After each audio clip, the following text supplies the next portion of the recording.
going on, everybody? Welcome back to another episode of the Coach Steve Show podcast.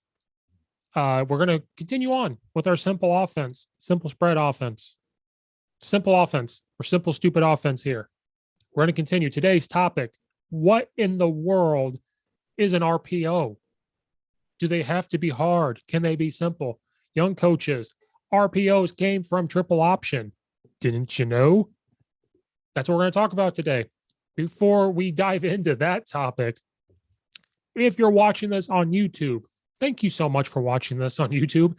Please hit the subscribe button so we can get the word out to other coaches and get more eyes on this. And please hit the like button. Please comment to see what other topics to talk about. If you want to come on and talk football at all or anything else, you got to let me know. Please do that for me. Please take a couple seconds every day to do that.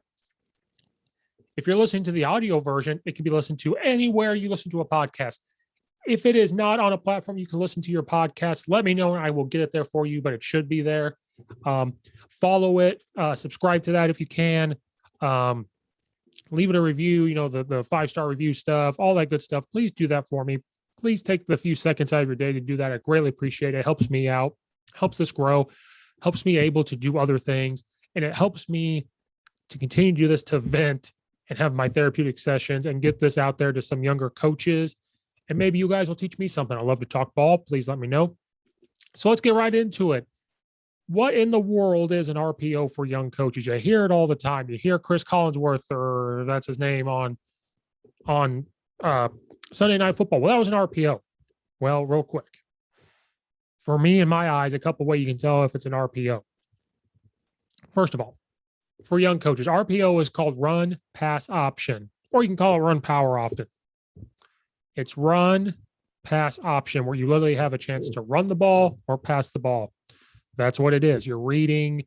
You got first level, which is defensive line. You got second level, which is about your linebackers, and your third level, where you're looking at your safeties. The third level for me is very, very difficult. Try to keep it for me at the high school level and that first level or second level. If you're going to do second level, you better have the first level blocked. We'll talk about that here in a second. But that's what RPO is. It's run pass option. You can have quick games married to it. You can have your own plays. You can do whatever you want. You hear it on Sunday Night Football. What's an RPO? Well, linemen have 3 yards that they have to get down the field. If they go past 3 yards and you throw the ball, it's an illegal man downfield. So sometimes it can be, what's the difference between an RPO and a pass play or a play action? If you want, for me, I watch the linemen. Now, if you're doing a play action, linemen are going to attack them. But once they attack, they don't try to go down the field. And sometimes it's hard, but you got to watch it. RPOs, they don't know. Linemen have no idea. So you got to watch the linemen if they're pushing a guy downfield. All that stuff, they're not starting to pass protect. To me, that's how you can tell it's an RPO. Watch the quarterback. What's he looking at? Play action. He's going to read a person most of the time, but sometimes he's going to go through a progression. When it's an RPO, especially at the high school, when you're watching, they're reading one person, they're riding with the running back, they're reading somebody. RPOs are the thing nowadays, and defensive coordinators are really smart at stopping them. So we're getting away from them a little bit. But if you're a young coach and you just keep hearing what an RPO is, that's what an RPO is. It's a run pass option. And some of you spread guys, run pass option was done years ago, even before Chip Kelly, and it's come from the triple option. Yes, the triple option. Because the triple option, I played in a power eye option team, flex bone, whatever you want to call it. You're reading a guy, and if he attacks the guy you're handing the ball to, you pull the ball, you run, and a guy comes to attack the quarterback, he pitches it. Now, I know it's not a pass, but it's lateral, gives it to a guy and runs. Quarterback, he's reading the guy. If he comes at you, you hand the ball off. If he comes down the guy and you pull the ball and you're running, and that outside guy, the second level, goes for the running back that's next to you, keep it and run. Like it's not exactly the same, but it's taking principles. So spread guys took that and said, what can I do with it? Which is fantastic. But spread guys, we have to understand this came from triple option. We're reading different things, but the principles of it came from that. We have to accept that. Okay. Learn a little bit of history. We have to accept that. So right now for younger coaches, maybe you guys don't run RPOs and you're watching all these videos. We are going to draw up here a couple RPOs, and it's not going to be very long. It's just so simple RPOs. And what you're looking at, zone read stuff, and RPOs can be more than just zone. But we're going to draw up a little bit. So we're just going to look at a little RPOs for young coaches to really see what we're talking about here. Okay, so I always draw up 2x2. I'm sorry, but we're going against the 3-4. So we got our 2x2 or our ace, whatever you want to call it. XH on the left, Y and Z on the right, the running back in the backfield. So to me, let's talk about the triple option RPO. So we're just going to stick with zone right now. You can do RPOs out of gap scheme, zone, whatever you want. Right now, for me, we're going to do zone. So we're on inside zone right. Right tackle's kicking out, left guard and center are double teaming. Right guard is stepping for that backer. Left guard is coming. So this is what I mean by an RPO. They are attacking. So if you call zone, power, wide zone, whatever, and that's what you call to the lineman, you have to understand they are going to run block. I remember being an OC for the first time. We ran an RPO, quarterback threw it. I think about the third RPO I called in practice. One of my linemen turned around and said, well, coach, I think he called the wrong play. And I said, what do you mean? Well, he called zone left and he's throwing the ball. Like a zone's a run play. And I said, that's an RPO. And they go, what's an RPO? And I said, don't worry about it. You do your job, but just run the ball. Do not worry about what's happening back there. So for linemen, that's what they're told. They are trying to run the ball. So here's what I mean. So right now, we're not blocking this backside tackle or end, whatever you want to call this, three-man front. Quarterback is reading that end. If this guy flies up down or flies up to come for the quarterback, he's going to hand the ball off. There you go. If he comes crashing in, he's going to keep the ball and run. Now, this isn't quite like an RPO. This is a zone read. You can have guys blocking or whatever. This is where the triple option stuff kind of comes into play. So let's talk about the most used probably RPO that we have here is a bubble or a key screen. A bubble or a key screen it is a second level RPO and you're not blocking the end. Because for me, well, let's just get to this and I'll tell you why about my defensive end thing here in a second. So right here, probably, okay, you're probably going to run a bubble. So H is running a bubble. I prefer backpedaling because it's an easier throw. Your X is blocking first threat. I'll get to the other side here in a second, but I want to give you guys the triple option stuff. So right now we're calling zone right. You do not have to do zone right bubble. This could just be built in, where if you're on the same side as the running back and zone is called, you're on a bubble. Okay, try your best to not have this play be tagged all over the place. Because you could do zone right and everybody blocks, but now it's like, okay, I want zone right and I want them to run a bubble. So zone right and you have to bubble, like do however signal you want. Now they got to do bubble. That's just more tags and everything else. Just try to have it built in. So here's where the triple option stuff comes in. Zone right. Quarterback is reading the end like we just said. So let's say quarterback decides to keep the ball, okay, because that end comes flying on the inside. He's going to keep the ball. Tell your guy run the bubble to still run the bubble, okay? This takes practice. Quarterback keeps the ball. Now, his read now becomes first threat, first guy he sees. If this guy's out here, it's probably going to be this will backer or whatever. If this guy comes running at him, he can still pitch the ball as long as we're behind. Okay, we can pitch the ball. That takes a little practice. If he comes flying out the bubble, he's just keeping it and running. Looks like triple option to me because we're riding like we were under center triple option. We have our running back running his 4x4, probably 5x5. I haven't coached option in a while, 5x5. We can pitch if that guy attacks. If he goes flying out, we keep it and run. Looks like triple option to me. Okay, so that's going on that side. Here's where run pass option. If you watch my videos on corner or about called it snag, gosh, some of the air raid guys would crucify me. Stick or corner, we're running double slants. Okay, and that's their pre-snap. They want to throw it great. They don't even do anything else. It's similar here. Okay. So normally you can do a couple things. When you call zone, you can have these guys just block. So if the running back keeps balling, keeps going, they got blockers. Hey, all you football coaches out there, I know if you're like me, we want to be simple. And we're always looking for a way to add to the game, drills, plays, all that stuff. Okay. So if you're like me and you're looking for drills, you're trying to figure out how to do this. Well, there's no simpler way than getting back to the basics. So I want to thank Coach Stone for contributing, sponsoring this podcast, helping me out with other things. So I need you guys, if you want to get back to the basics, you need to go get this book, Back to the Basics Football Drill Manual from Back to the Basics from Coach Stone Football. This book is 500 pages, over 500 pages. And it goes from offense, defense, special teams, tackling, turnovers, everything that you need is right here. You get this book and you look at all of his other stuff, you will never need to go look up another drill again. It has like all these drills. I kid you not. This book has it for you. Okay. So if you're like me, and we also talk about becoming simple, we're always talking about making things easier on our players. Back to the Basics is for you. So please go to CoachStoneFootball.com. It has this book on there. I believe this was Coach Stone's first one. You need to go on there and get it. CoachStoneFootball.com. It's on there. I think it's on Amazon, but if you go to his website, there's so much other stuff. I recommend going to the website. There's other books on there, but this is the first one you need to look at for drills from all aspects of the game. There's over 100 drills, I believe, in this book. So again, go to CoachStoneFootball.com. Go get this book, and let's get back to the basics. Other side's running a bubble. That's the only RPO. That's as simple as we can get it.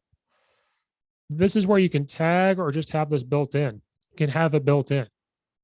Two simple RPOs for me is the bubble or key screen. You can call it. So let's start with there. So you could do bubbles on both sides.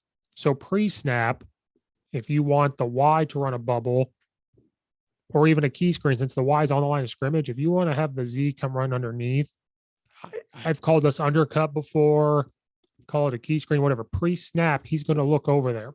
If there's space where he thinks he can throw it there, that linebacker's more in the box, the Y can down block, we can throw that ball, the corner's pressed off, that safety's pressed off, or whatever it is.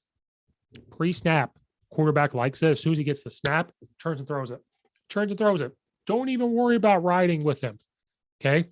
If he comes up and that corner is pressed, that linebacker's pressed on our Y, we don't know if we can block, quarterback just doesn't like it, leave it alone. On the other side, we've got a bubble. So now it turns into we're going to ride, we can hand it off, we can keep it, or throw the bubble off that run. As long as we're behind the line of scrimmage. So right here is an RPO. This play that we're drawing up and talking about is an RPO. Now, if you don't like having them on both sides, you can do a couple things. They can block and everything. You can tag something. One that people will do is a slant. So you can have slants on the backside, kind of like corner and stick. Same rules. So pre-snap. If this guy was like out here, head up this guy, corner was pressed, we don't like the look, don't throw it, corner's off. Maybe this guy's on the inside, this outside slant might be there. Pre-snap. Again, he gets the ball, he turns, he's got to be right though and throw it. Don't worry about what's happening there. That's murky, he goes right there. There's RPO stuff right there. You don't need to get crazy. It could be slants and hitches, bubbles and key screens, and that's it. This right here is an RPO. This is simple. It takes practice. That bubble and pitch stuff, that takes practice. You don't have to do that. That bubble can be another way, which we'll talk about here in a second. But this right here is a simple, I think, introduction to an RPO. Now let's kind of get into the leaving the defensive end on block thing. One coach I give credit to for a lot of things is Coach Brent Dearman. Go check out his book, The Evolution of RPO. It's only found, I think, in the Apple store, but it's great. I have an iPad that's like 6 years old, and I only keep it because it has that on there. Like, it's fantastic. One thing he talked about is when you run inside zone and we're reading the end, or, you got some other thing, that's great. When you want to start reading second level, and you've got the end coming flying, he doesn't want the quarterback getting hit. So right here, I think is a good way where you're reading the end, but then when he keeps the ball and does something else, you do that. What I don't like is if you want to call an RPO and you call inside zone, that's great. But now you got to know you may have an end flying up. But so for example, I was a young coach and I did this until I learned. So right here, if I call this play, this could be inside zone right with slants. We still have the bubble and we got the slants. But what I would do is I would ask the quarterback, oh, it's easy. If he comes flying up, you're going to hand the ball off immediately. But if he comes flying in, immediately read here to throw the ball.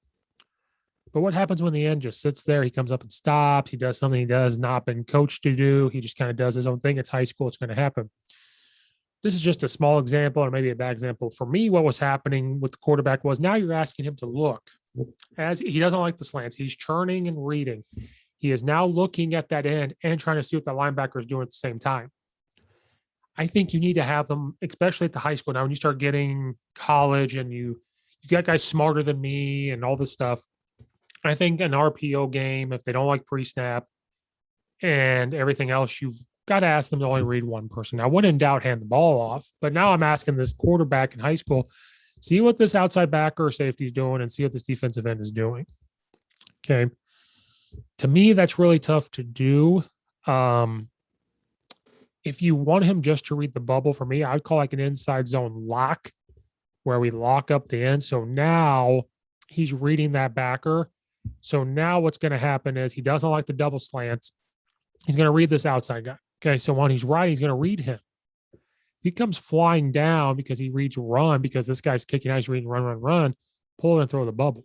Now your quarterback's only reading one person, one area to see what's going on. And I learned very quickly that I didn't like that. And then I hear Coach Dearman say that in his Evolution RPO book. I'm like, oh, that's right. You don't want to leave a guy uncovered because that quarterback, man, that's the guy. Like, I mean, the linemen are the guys. That's who you should be worried about. But that guy is calling the plays for you, and you're asking him to read this stuff. So some people leave the end and they do this RPO stuff like I just explained. I think you need to lock up the end. I think you can't have that guy running up and making a play. So this is where the second level RPO comes in. Okay. So sometimes it's not necessarily a bubble or a key screen. Okay. You can have other plays. So for example, if you want double hitches on each side, pre-snap, he doesn't like it. So he's like, okay, that's the pre-snap side. This side, we're doing this. You can do like a glance or an out. So, for example, have the X run a vertical. He's running him off, but we can take a shot if we want. This H is just running like a curl out glance route. Okay. Backside, if you want him to run slants or block, that's fine. But lock up on the backside. Okay. So now you're telling the quarterback, hey, we're going to read this guy. He goes flying out, hand the ball off, or you can keep it and run, whatever you want to do. But it's probably that. If he sits there, okay, that means this guy's, if he goes flying out, that's not there. Like all this stuff, they could be double slants, they could be that. If you want to tag your quick game to this, you can, I think. So let's just say, for the sake, we're going to run H corner. Okay. We got double slants on the backside. So now you just did your quick game. You're just adding the run to it. So you come up and you go, okay, inside zone, right lock. H is going to run the corner. X is going to run the sit route. He is reading the same guy as he would in the quick game. If he goes flying out, we're going to throw that.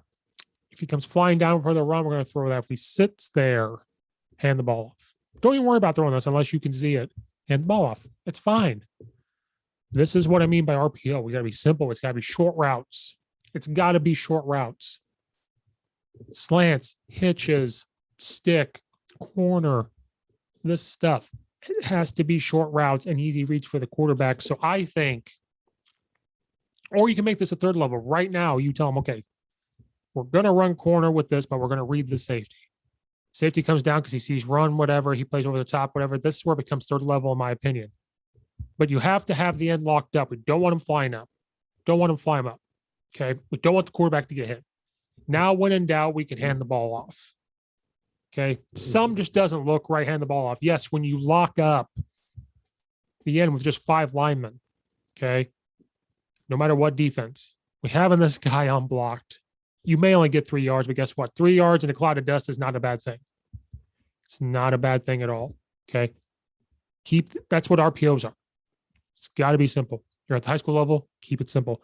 Keep it simple. Keep it simple. And that's what RPOs are. We will get to other stuff. I want to get into split zone stuff, how you can do it. You can do power stuff. And I just showed you the simplest way. This is an RPO. So you young coaches, this is what an RPO is. And my suggestion is zone read is where you're now blocking the end. Quarterback can keep it. You can have the bubble relationship. You can motion a guy. You can run triple option out of it because RPOs came for triple option. I think if you are planning on having them throw the ball, throw a bubble, you have to lock up the end somehow because you don't want the quarterback to have to read both. Can you read both? That's how you have to ask yourself. Like as a coach, you can tell them all you want. You can slow down, practice all you want. That game time, can you read both? Ask yourself that question. So make sure the end's locked up. We're reading one guy. We're seeing what's going on. You've got a pre-snap, just like your quick game. So now if you marry stuff together, you're stealing reps. It's simple. It's very simple. So this is what an RPO is. Hopefully some young coach out there got something out of it. Maybe guys that don't run RPOs are looking for a stupid, simple way for it to click. It helped out. Again, thank you guys for watching or listening. Like, subscribe, share out, leave a review, thumbs up, all that good stuff. Please take the few seconds out of your day to do that. It helps me out, helps get the information out. It helps me able to do stuff like this. And it helps my mind go in football. And again, comment on it. You guys want to talk ball? You want me to talk about something that I do? Ask me. We'll do it. You want to come on and talk about a topic? Let's go. All right. Thank you guys so much. This has been another episode of the Coach Steve Show podcast, and we'll see you guys on the next one.